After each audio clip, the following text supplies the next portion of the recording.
Just checking my hair this morning. What's up, YouTube? Look, have you seen that? I just run up that clip on my community post about this guy wearing an ankle monitor, and it's just freaking actually calls him. He went out to the bowling alley for whatever reason. He got permission from his PO, probation officer, and his phone goes, and he's like, hello, his freaking ankle. This god dang, a humongous walkie-talkie looking thing is strapped at this guy's ankle.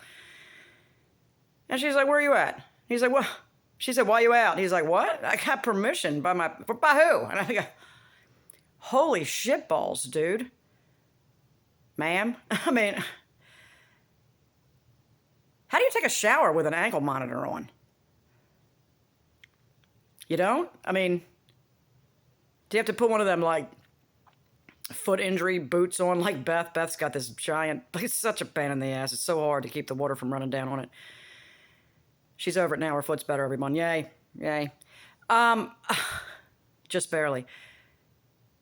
What's with the ankle monitor? But they're like, but then your phone, you can't even, this 5G is the stupidest shit in the world as far as I can see.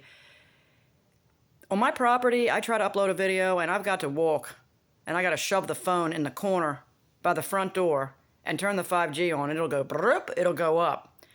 But as soon as you step away from the door, I mean, thank God, I've got almost no 5G signal inside of my house. I mean, it's here. Sometimes it blows through. They pulse it.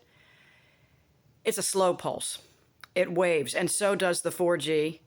It pulses and waves, which is one of the things that makes it so screwed up. I mean, it's already bad, but when they pulse it, it's even worse, apparently.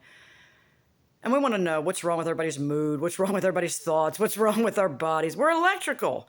We've got bazillion frequencies flying around, but everybody's like, oh, just shut up, Karen. You're just such a freaking spaz. Oh my God, you're so stupid. Really? I don't know.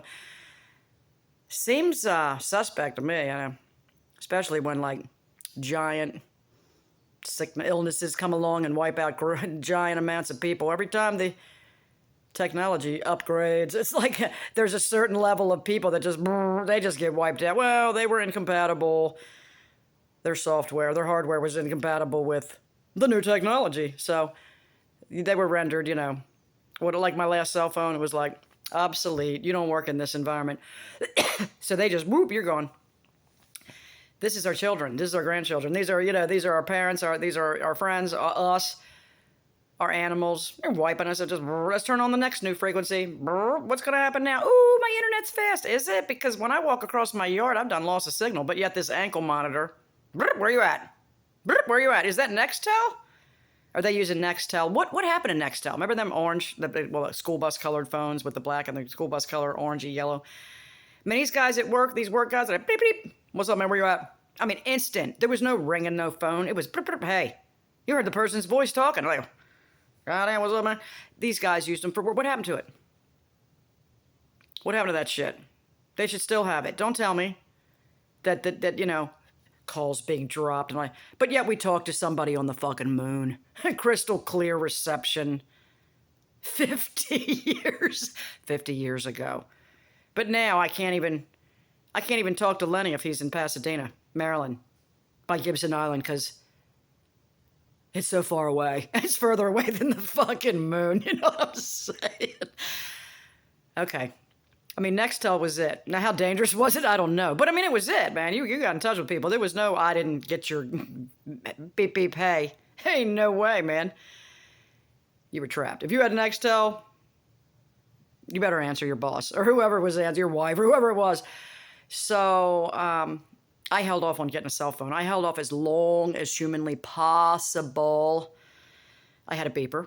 I didn't want one of those, but I got a pager. I'm like, all right, I got a pager. My boyfriend got it for me. That was the guy right before Lenny. Anyway, because, there's lots of guys before Lenny. Lots and lots. There was a trillion. It was just a line, man. I just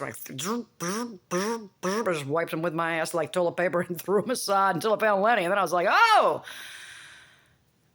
Gold. So anyway, I was like, I didn't know what I was doing. I ran through them, and I ran through them like tissues.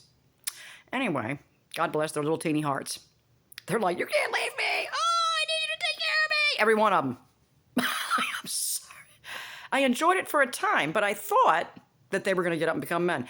You can't raise a man, ladies. If he's not a man when you get with him, hang it up. He won't become one. If you want a little boy, stay with him. If you want a man, you got to get a man. You can't make a man, okay? You cannot turn a boy into a man. You can't raise a man. All you single moms out there with boys, I am sorry, but you can't raise a man. You can try. Sometimes it works out okay, but find a man. I'm not saying you got to sleep with him or live with him or have him under your roof.